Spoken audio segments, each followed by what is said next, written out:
and we have to really escalate the noise we make so that we'll be heard.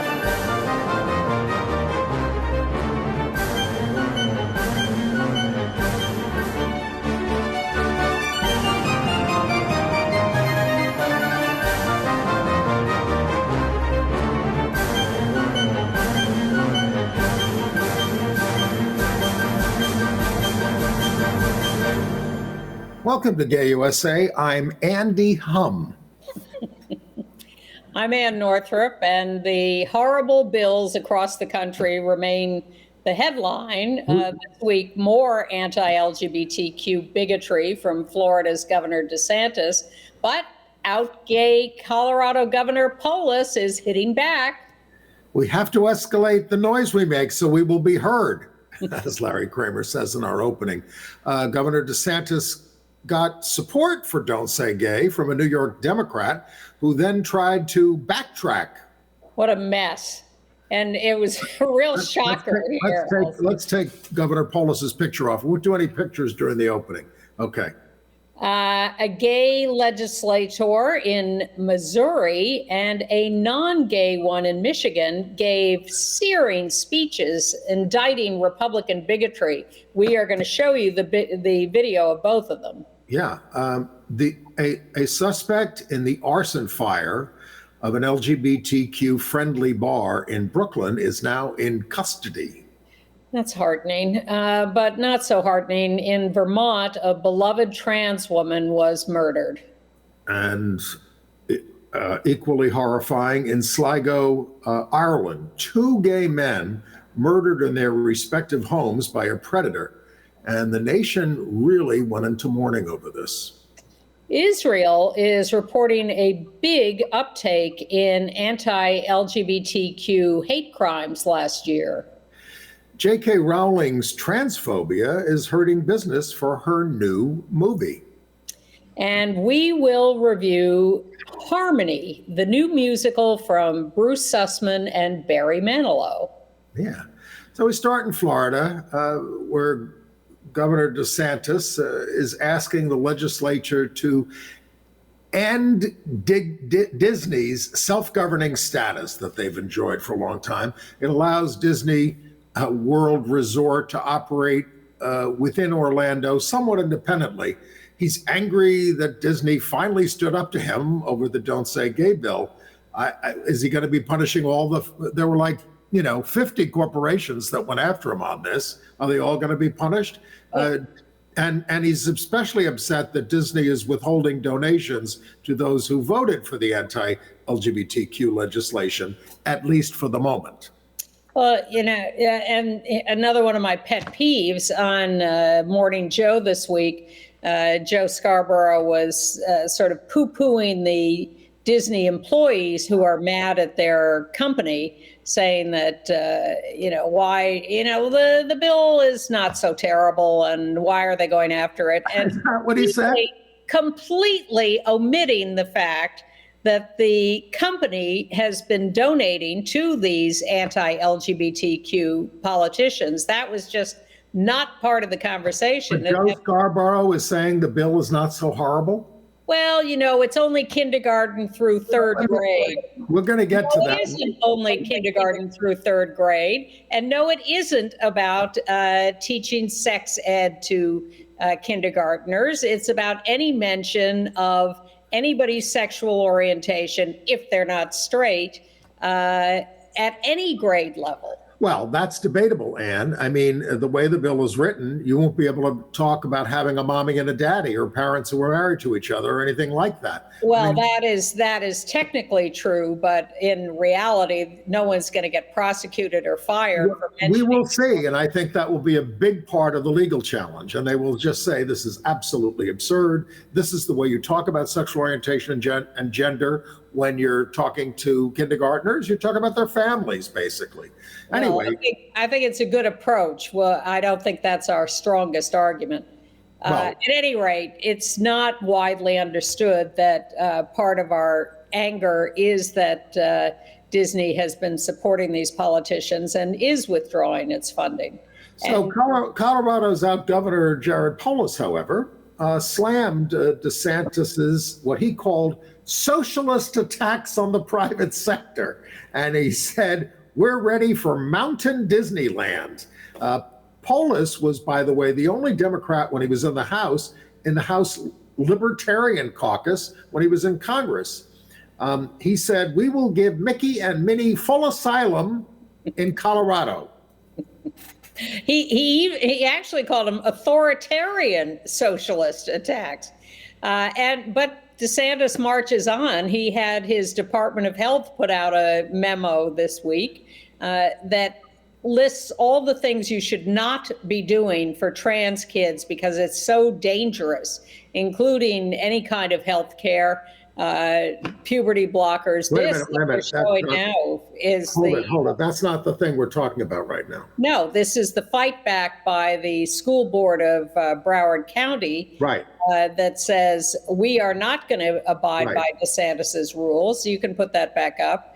Yes, sorry. We are issuing a proclamation that says we are going to support LGBTQ students, employees, and members of our community. So it's going to be very interesting to see whether a fight develops between local authorities and the state over these issues. And in Alabama, where they passed the most draconian anti-trans law, families with trans kids are getting ready to leave. They have to leave the state because if they provide medical care or a provider provides medical care to a trans young person, they face 10 years in prison and a $15,000 fine.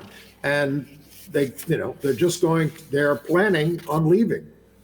Well, one of the candidates for governor in Alabama against Kay Ivey, one of the reasons she's going so full scale against us in her, charge to the right is a guy named Tim James, who decides his campaign tactic is to attack a school that is LGBTQ friendly. So he's going after their drag shows, although now we've turned up pictures of him in high school participating in a drag show. And students are getting attacked because of his attacks on the school.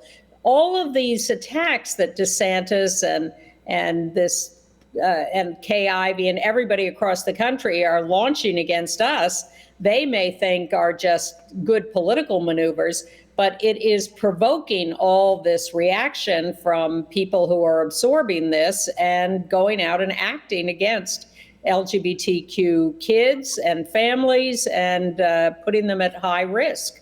Yes, I wrote as much in a comment to the New York Times, and they took it down because I said this is going to lead to violence and blood, and that is what is going to happen.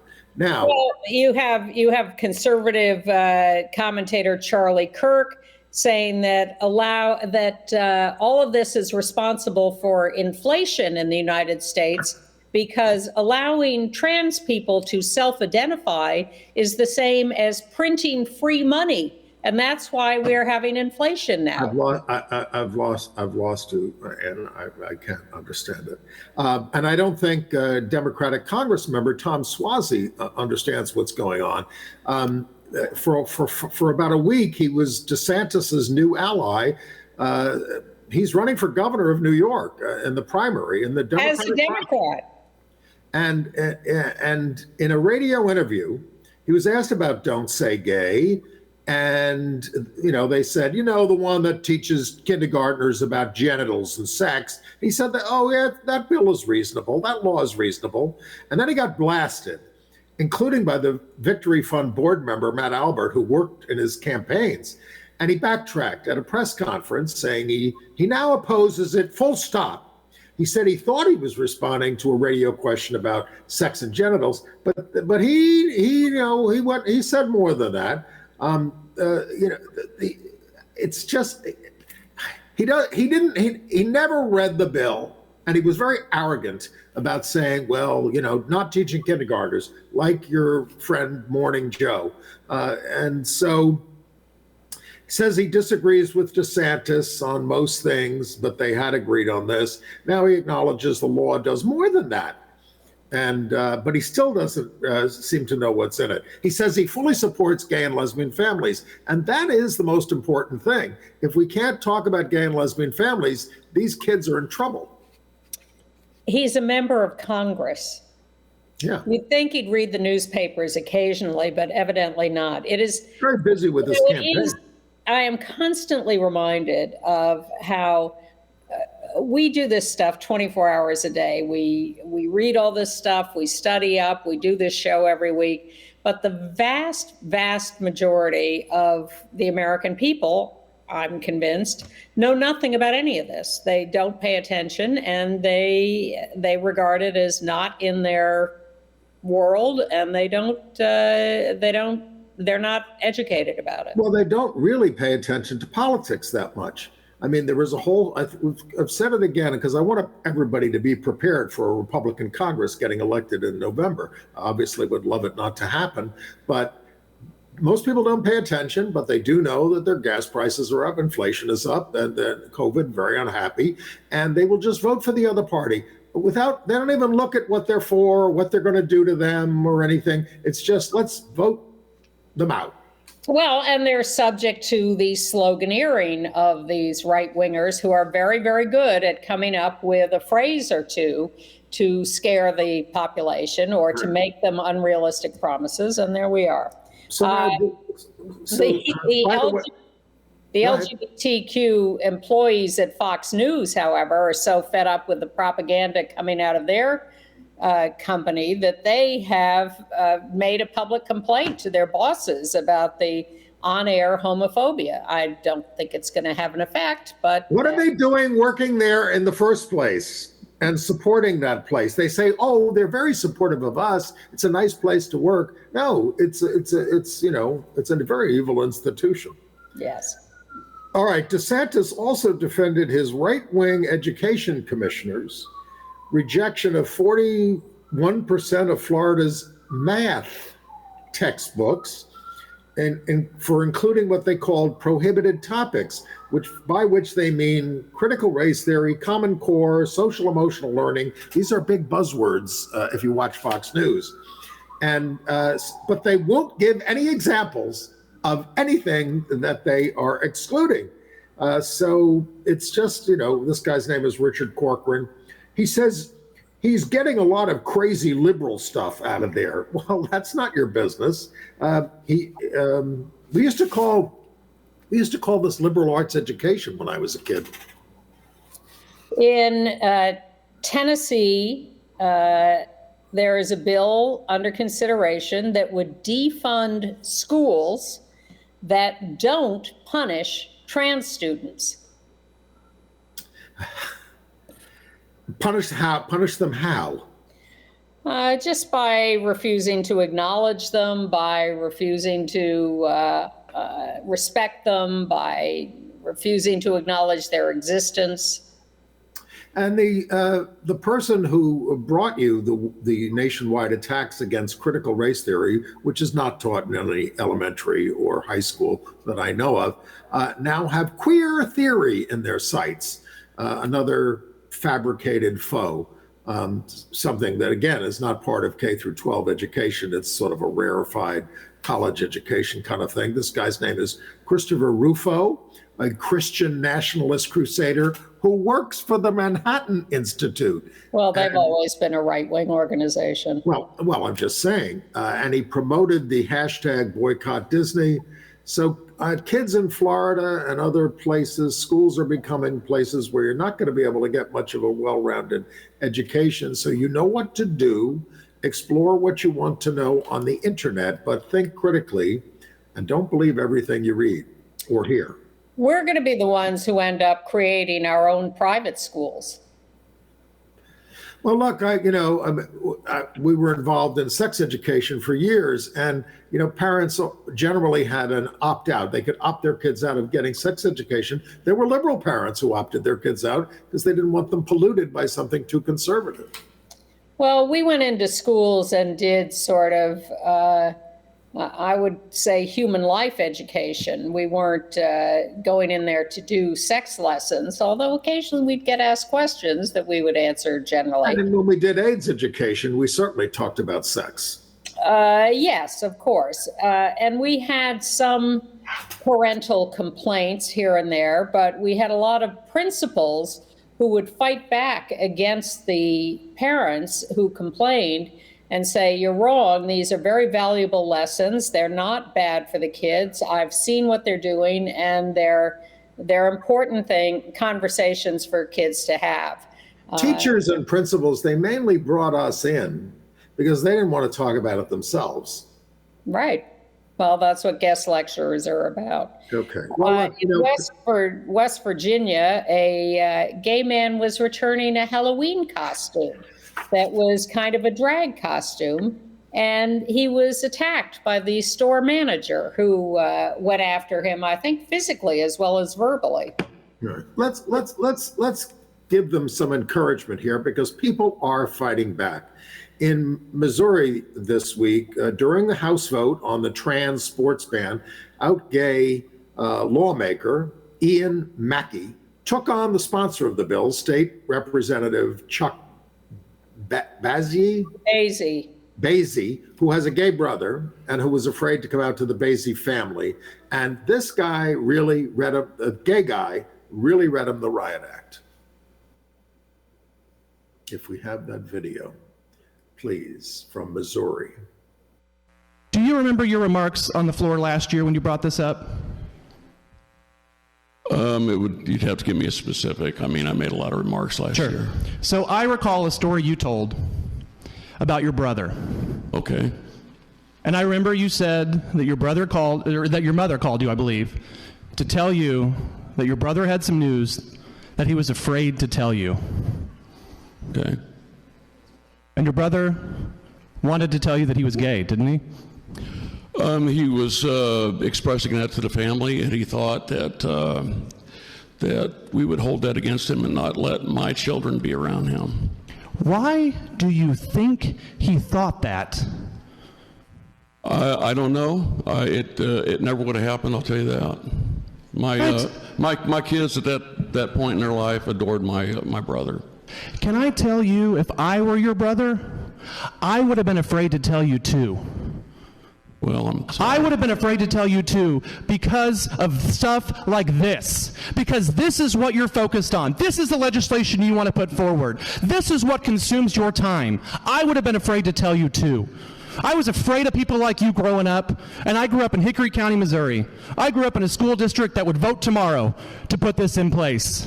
And for 18 years, I walked around with nice people like you, who took me to ball games, who told me how smart I was, and who went to the ballot and voted for crap like this. And I couldn't wait to get out.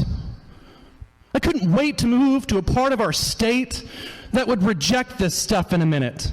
I couldn't wait. And thank God I made it. Thank God I made it out, and I think every day of the kids who are still there, who haven't made it out, who haven't escaped from this kind of bigotry. Gentlemen, I'm not afraid of you anymore, because you're gonna lose. You may win this today, but you're going to lose. I hope he's right. Oh, I believe him. It may take another 100 years, but that's what we used to say about marriage too. Well, we fought a civil war, and then they had 100 years of Jim Crow. So it took 100 years to overcome that.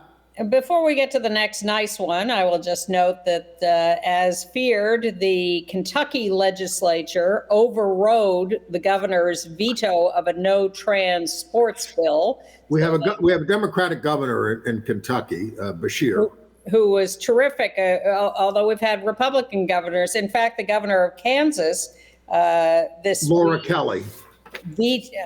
She's also a Democrat, but we've also had Republicans. Laura Kelly vetoed a no trans sports bill, which applied only to trans girls. And they're likely to override her. Yes, exactly. But thank you to those governors who are brave enough to stand up and say, I don't care if you override me. If only Bill Clinton had those guts. So why don't you introduce state senator from Michigan, Mallory McMorrow? Yeah, she was, her opponent put out a piece of literature charging her with being a groomer and pedophile. And she got up on the floor of the legislature in Michigan, and here's part of her speech. I didn't expect to wake up yesterday to the news that the senator from the 22nd district had overnight accused me by name of grooming and sexualizing children in an email fundraising for herself. So I sat on it for a while wondering why me. And then I realized, because I am the biggest threat to your hollow, hateful scheme. Because you can't claim that you are targeting marginalized kids in the name of, quote, parental rights if another parent is standing up to say no. So then what? Then you dehumanize and marginalize me. You say that I'm one of them. You say she's a groomer. She supports pedophilia. She wants children to believe that they were responsible for slavery and to feel bad about themselves because they're white. I am a straight, white, Christian, married, suburban mom who knows that the very notion that learning about slavery or redlining or systemic racism somehow means that children are being taught to feel bad or hate themselves because they are white is absolute nonsense. No child alive today is responsible for slavery. No one in this room is responsible for slavery. But each and every single one of us bears responsibility for writing the next chapter of history. Each and every single one of us decides what happens next and how we respond to history and the world around us. People who are different are not the reason that our roads are in bad shape after decades of disinvestment, or that healthcare costs are too high, or that teachers are leaving the profession. I want every child in this state to feel seen, heard, and supported, not marginalized and targeted because they are not straight, white, and Christian. We cannot let hateful people tell you otherwise, to scapegoat and deflect from the fact that they are not doing anything to fix the real issues that impact people's lives. And I know that hate will only win if people like me stand by and let it happen. So it's all up to us. It's about speaking out everywhere. It's about speaking out in our families and in our communities. And we hope everybody can whip up as much courage as she has. Well, just to show you the flip side of Joe Scarborough, Mallory was on Morning Joe this morning and being honored highly for her speaking out. They showed part of that speech and talked to her for a few minutes. She said she had flipped a formerly Republican district when she first ran, I think, 4 years ago.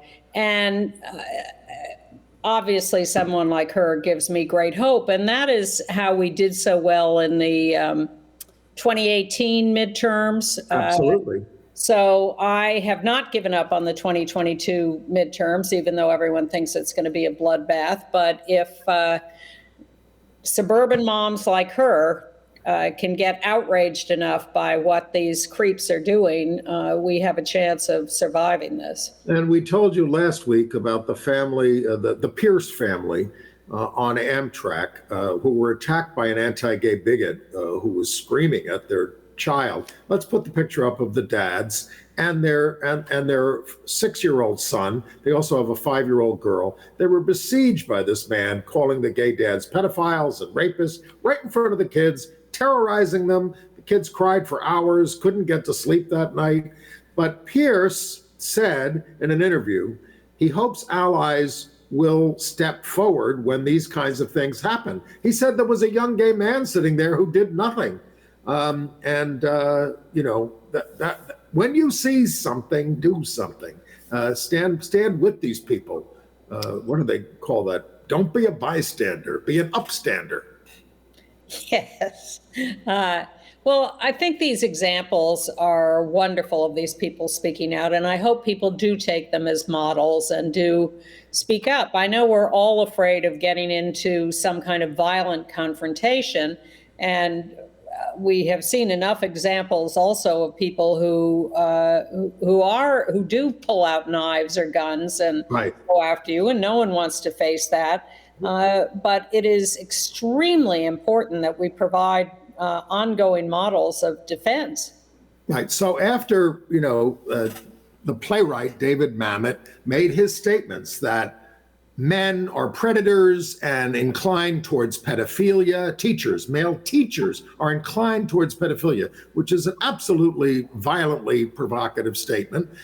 There's been a lot of outrage about it, but he still had the opening of his show, a revival of American Buffalo from 1975. I thought somebody had to go there. So Bill Dobbs and I went up there and we picketed the opening of the show where all the stars come in, for the gala opening.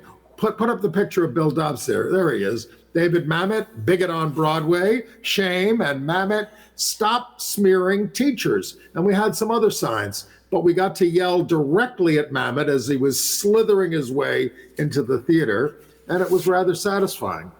Did you get any reaction from anyone? Oh yeah, well, most people just like, ooh, but one guy goes, "Oh, come on, get over it," get over it. How about stopping it? Get over it. Well, again, I don't think people are paying enough attention, and they don't know what he said. We kept saying to people, Google Mamet and the news this week, and you'll read exactly what happened. Everybody's carrying a device around. It's very easy to look it up. I hope so, but I think the people who are going to the play are the people who are willing to go see a Mamet play in spite of it. So Jesse Green gave him a good review. I did mention the controversy in the. Yes, he did. Yeah. And it's more than a controversy. It's creating a tremendous strain on LGBTQ youth. And the CEO of Hetrick Martin Institute, Joey Presley, reports that requests for mental health services have eclipsed all requests for all other areas of support over the past year at the agency that Ann and I used to work for LGBTQ youth, which has been around for 40 years. And he says, in our more than 40-year history, we have never seen anything like this. He said these politicians manufacturing fear of LGBTQIA individuals by weaponizing gender identity and sexual orientation, and said it is terrifying in its effectiveness. And he cited, of course, the recent CDC report that found, we didn't even talk about this, but it's something we've known, 1 in 4 youth who identify as gay, lesbian, or bisexual have attempted to take their own lives during the first half of 2021, and half have considered it. We got to create a much different atmosphere here around these issues. Well, this is why on the days when we're not feeling hopeful, we tear out our hair about the coming destruction of the United States, not to mention everywhere else. Well, a little piece of good news. The straight-only marriage bill in Tennessee looks dead for this year. Yeah. In Carroll County, Maryland, the school board, in response to a few parent complaints about rainbow flags in the schools donated by the parent of a 13-year-old bullied for LGBTQ advocacy, and with help from the local PFLAG. Anyway, they adopted a new policy against these flags, which they call political symbols. 3 months ago, they voted to penalize teachers who voice views not aligned with the approved curriculum, what the Baltimore Sun calls the Donald Trump curriculum. Well, this is at the same time that the state this week, the legislature passed the Inclusive Schools Act, which is supposed to set a standard of non-discrimination on the basis of sexual orientation, gender identity, race, religion, across the board. Well, and yet Carroll County proceeds with this hateful decision to outlaw these little rainbow flags voluntarily put on teachers' desks to support LGBTQ students. But that bill, which was passed by both houses of the legislature there, and it passed 96 to 36 in the General Assembly, it has to be signed by Republican Governor Larry Hogan, not the worst character in the world. He's certainly anti-Trump. Well, they recently overrode a veto he did of, was it an abortion bill? Yeah, schools risk losing financing if they don't comply. But by the way, the state education department is only going to be getting $42,000 to implement it. In Ohio, Shawnee State University is going to have to pay $400,000 to a professor who refused to respect students' individual pronoun IDs. He said it's against his religion to acknowledge trans people or non-binary people with their preferred pronouns. And for that, he is going to win $400,000. Sounds like very bad manners. A Navajo Nation committee voted 3-2 against marriage equality. Now, this is the most populous place in the United States where same-sex couples cannot marry. 173,000 people live there. The bill will be heard by other committees, and it will be resolved sometime in May, so there is hope. In Loganville, Georgia, 4 high school students have been charged with forcing a 9th grader into a closet, pelting him with homophobic slurs, and spraying him with toxic chemicals. This was where again, Ann? Loganville, Georgia. Well, in Brooklyn, a 17-year-old boy has been charged in the beating of a 15-year-old trans girl with assault as a hate crime after mocking her on Snapchat. The attack took place back in January. The alleged perp frequently posted anti-trans remarks. Names are not being given because of their ages. Well, there is a follow-up now from Bushwick, Brooklyn, New York, where John Lota, names revealed because he's 24 years old, has been arrested for setting fire to the Rash Bar, the gay-friendly bar in Brooklyn.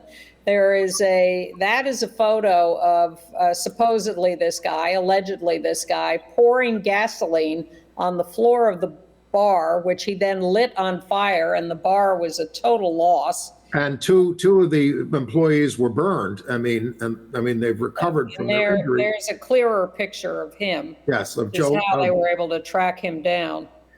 He has a rather famous name because he is the son of the cousin of Joe Lota, who was the Republican mayoral candidate at one point. We don't blame Joe for that.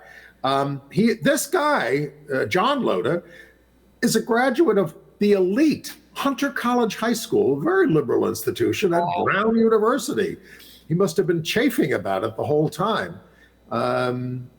Anyway, and by the way, tenants in the building have been displaced, but they've been raising money to try to reopen the place as soon as possible. They have a GoFundMe thing going on about it, and they want to rebuild as quickly as possible. And to help the employees who were injured. And replace wages, yes. Yeah. In Morristown, Vermont, tragic story of a trans woman, Fern Feather, 29 years old, very popular local character, stabbed to death by a guy named Seth Brunel, 43 years old. There's Fern. It's the 12th, she is the 12th such victim this year.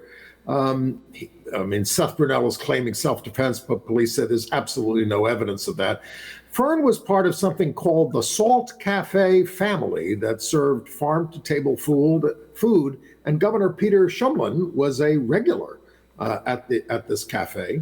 Fern had announced her transition in March, and she was much loved. Yeah, just one of these local characters who was a friend to everyone and happy and befriended this guy who allegedly killed her because she just, took in strays and was willing to be friendly with the whole community. Some justice in Los Angeles. We've told you about the case of Ed Buck, 67 years old, who has been found guilty of the murders of two black gay men, Gamel Moore and Timothy Dean. He's been given a 30-year sentence for killing them.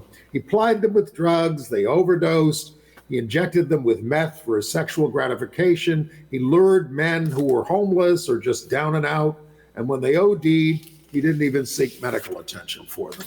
There's some controversy about the length of his sentence, 30 years for these two murders, not to mention what he did to everybody else. But he's 67 years old, so unless he gets out early for some reason, I suspect this will be a virtual death sentence for him. In better news, we told you that Tim Gill and Scott Miller, husbands, helped save the Stonewall Inn down there in the Village and the LGBT Center honored them with their first Edie Windsor Trailblazer Award. Over there on the left is Judith Case of Windsor, who was Edie's widow. They donated $250,000 to keep the bar going and an extra $50,000 for Stonewall Day, benefiting a bunch of trans groups and other groups. So that's Tim Gill and Scott Miller. Now the charge against New York's Lieutenant Governor Benjamin is He's out now. Yeah. Well, is he off the ballot now? Well, no, but he's resigned as lieutenant. Michael Benjamin was a corrupt politician, should never have been picked for lieutenant governor to fill in. Michael, isn't it? I thought his name was like Bruce or something. Benjamin. What's his? I'll look that up. Okay. Anyway. Brian Benjamin. Brian, thank you. Am I right? Yes, I think that's it. Okay. Anyway, this may, assuming we get him off the ballot, which in New York is not an easy thing to do, and they may have to pass legislation to get him off the ballot. At any rate, we're hoping this works out well for the preferred lieutenant governor candidate, who is a great progressive woman, Anna Maria Archila. Yes, she's an activist, and she would be terrific. Yeah. Meanwhile, the legislature passed the state budget. This is an annual circus in New York every year. But there is more funding for LGBTQ services and anti-hate work and trans people in the state budget. There's a significant raise. Now, when you have Kathy Hochul or anyone else running for governor this year, you can expect a little more funding for us. And sure enough, it's come through. Okay. International news? Sure. London is opening the country's first LGBTQ national museum on May 5th called Queer Britain. It's going to be there near King's Cross. It's a free museum, like many there. And they will open until July 4th, and then later on they're going to open up their full-scale museum. Yeah, May 5th it opens. In Gibraltar, the Minister for Justice and Equality is promising a bill to ban conversion therapy for LGBTQ people by this summer. In Israel, a record number of anti-LGBTQ cases of hate and violence were reported last year, 3,000 in all, up 10% from 2020. 43% took place in the victim's family. The number of young LGBTQ people thrown out of their homes rose 41%. They end up in hostels. At least they have hostels to go to. But a third of the incidents targeted trans people, a 50% increase. Half the incidents were documented in liberal Tel Aviv. Now, I would say that's because people in Tel Aviv are more likely to report these things. And trans people, LGBTQ people in general, are more likely to congregate in a progressive city. Right. Too. And a third of the transphobic cases were inside the healthcare system.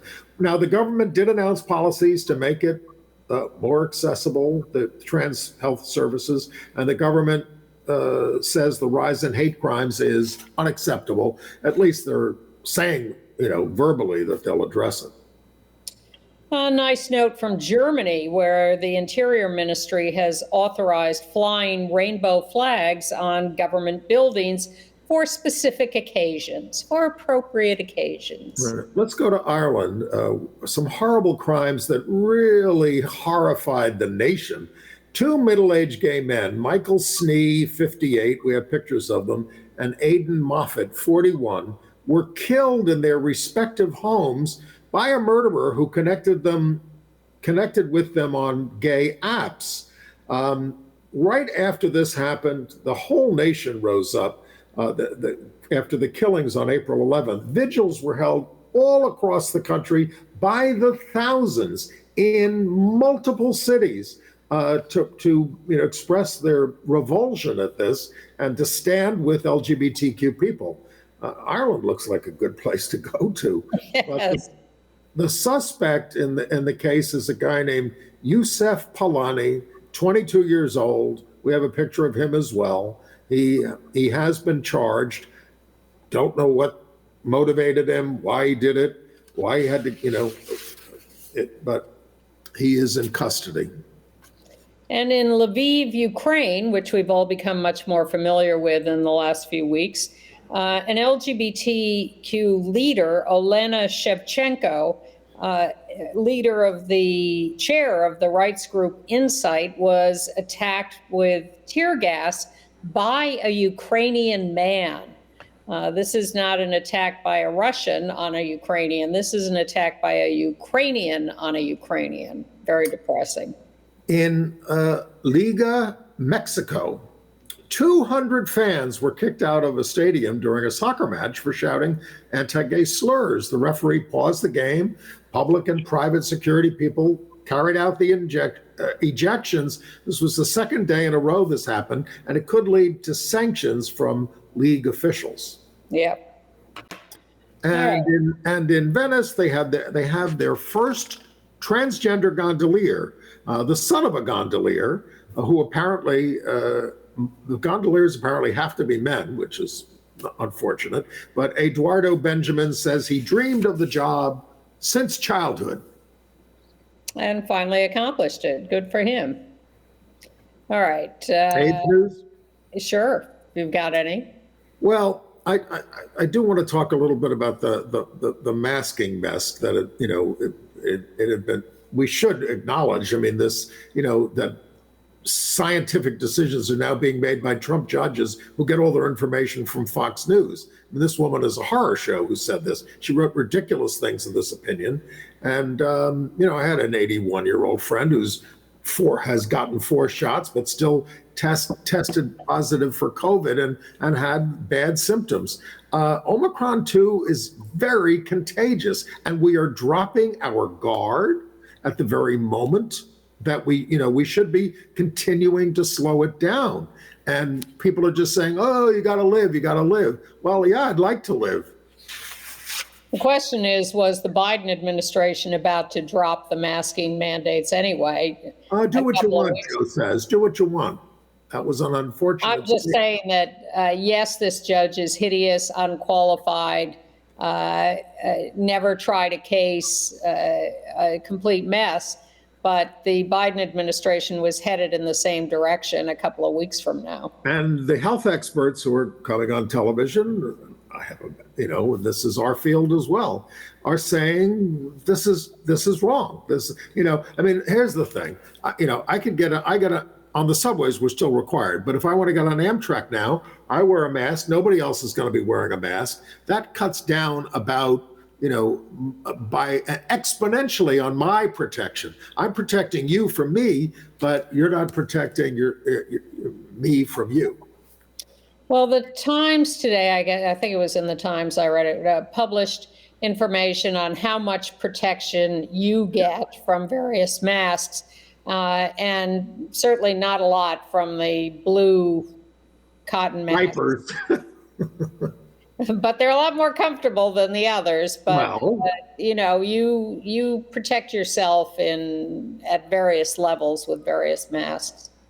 You need It's so- N95s. You can go to the CDC. I don't know if it's the CDC online. Pharmacies are supposed to provide them free in some cases, N95 masks, To old people? just to people. Okay. All right. Entertainment news. Yes, we defied our worries about masks and went to the theater this week, and we're going a lot more this weekend. Everybody wore masks. Everybody's still required to wear masks in the theaters, and we had to show vaccination cards as well. Yes, my mask, however, was so tight that it made my nose run and made me sneeze. I will be taking an antihistamine. But we all went to the theater. Let's show that picture. Here's Anne with our old buddy Rob Shooter, who sometimes co-hosts the show there on the left, and Bruce Sussman, who is the co-creator of Harmony. And Rob's husband. Yes, and Rob's husband. This is a show that he developed with Barry Manilow, who did the music, and it's been in development since the 20th century. No, for about 7 years or something like that. I think 25 years they've been wanting to do it. Barry Manilow says this is his most important work. Why? It's about the comedian harmonists who were a German young male singing group in the late 1920s and early 30s, half Jewish, half Gentile. There's the show where they're doing one of their funny numbers, the comedian harmonists. They were a worldwide sensation. They played Carnegie Hall, they played all over the world. And then Hitler came along. And they worked with people like, before that, Josephine Baker and Marlene Dietrich. They were lauded by Richard Strauss and Albert Einstein. But we also have all of them were in the show. Yes, that's why I'm mentioning them. And but it really could not be more timely, because when you see this wonderful group of guys, we have a picture of what the original group looked like as well, and back in the 30s. When you see the Nazis step in, and the Nazis don't just step in and shut them down, but you take away your passports, you can't leave, basically because they want to exterminate you. And it really could not be more timely than with what we're seeing in the Ukraine and other parts of the world, and to a great extent in this country now, what fascism does. So in that sense, it moved me. Yes, and it builds insidiously, and as you say, gradually. The first act of the show is a little more lighthearted and romantic. There are a couple of numbers in that first half that could really be big pop numbers. They do have Barry Manilow and Bruce Sussman written all over them. But by the time you get to the second act, suddenly the Nazis are literally there and are beginning to insert themselves into this act and to take away freedom. And it's step by step, gradually, so that at first the act is trying to accommodate certain demands, but it gets worse and worse and worse until, the final disasters. And it just gets more and more serious and frightening as it goes along. It builds really well. And for once, I'm glad I stayed around for the second act. It is chilling, and it certainly rings absolutely vividly true for what we're going through now. Congratulations to Bruce and Barry. Yes. A show that only has one act is Deborah Messing back on Broadway in Birthday Candles. A very different show. This is a show where, she ages from 17 to 107 in the same kitchen of her house, surrounded by different family members, doesn't use any special effects. And while some of the philosophy that was grafted into her dialogue seemed a little forced, I ultimately found this show very moving in the way she got through life. Interesting. Well, I'm looking forward to being moved or entertained at least by Gentleman Jack, coming back for season 2 on HBO next week, starting Monday, the 25th of April. Season 2, evidently more and more and more lesbian, as if it wasn't enough to begin with. This is the true story of a very outrageous lesbian aristocrat in England in the, 19th century, I think? 18th century? Sometime a long time ago. I think it was the early 19th century. I believe. Because they make reference to people still being, hanged for being gay. Well, she is out loud and proud 200 years ago, and it's a lot of fun. And so that's season 2. You have time to catch up on season 1 on demand or on HBO Max, and season 2 starts Monday. And Netflix is going to start its gay teen British drama Heartstoppers on Friday on Netflix. Now, how if you've seen the ads for Daniel Craig and Ruth Negga in the Scottish play, which I'm not supposed to say the name of, they call it the theatrical event of the season. Well, I haven't seen that, but James McAvoy in Cyrano at the Brooklyn Academy of Music is really a unique theatrical event. It contemporizes the Rostand drama with rap, humor, and fierce energy. Equally fierce as Evelyn Miller there as Roxanne. This is not a shrinking, just a pretty Roxanne flower. It's a very feminist role. And there really is never a dull moment. It's quite an experience.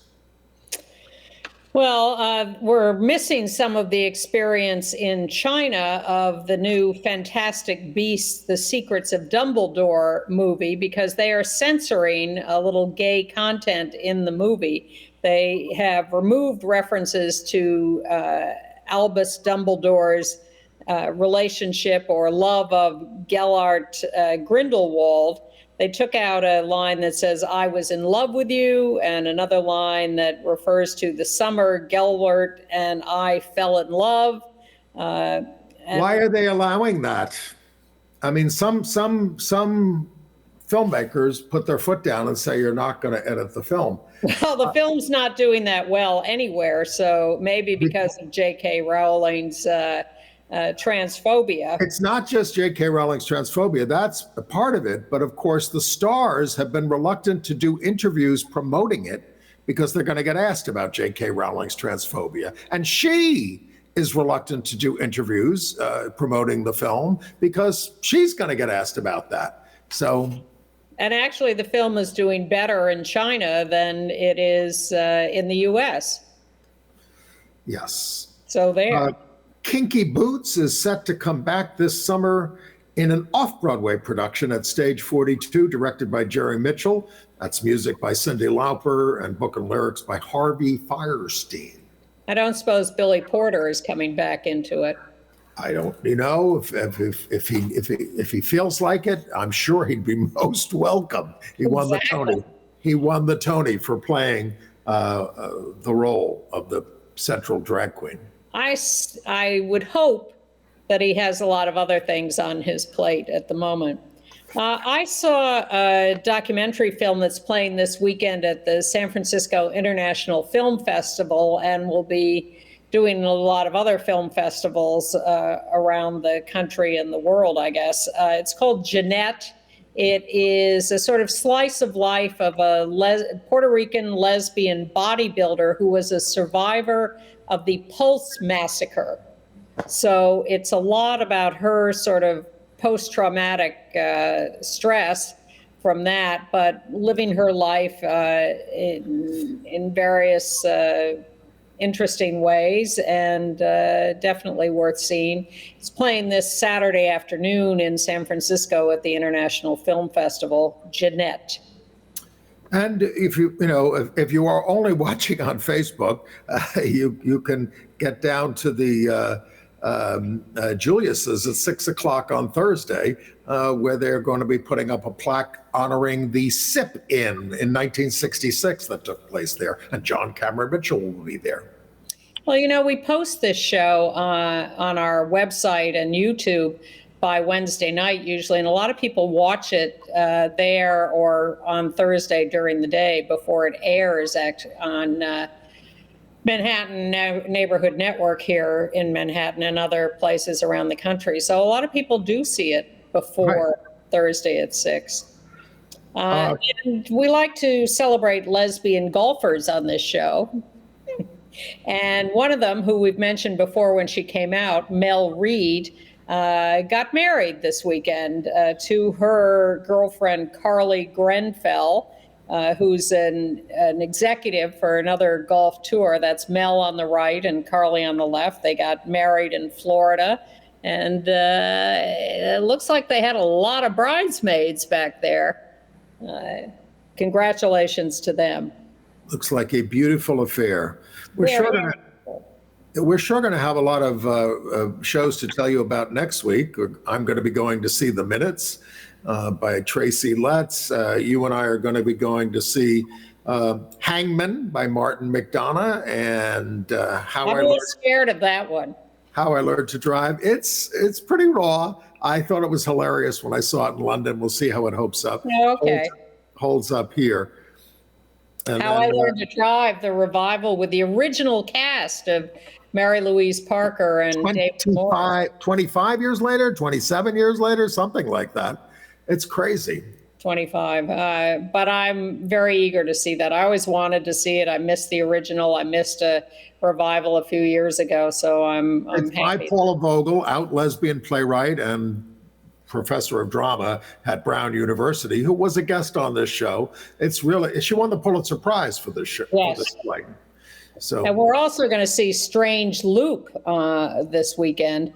Very gay. It's about a Black gay man whose name is Usher and who works as an usher in a theater. And I don't know, did you see the original production of that? no, it's very meta.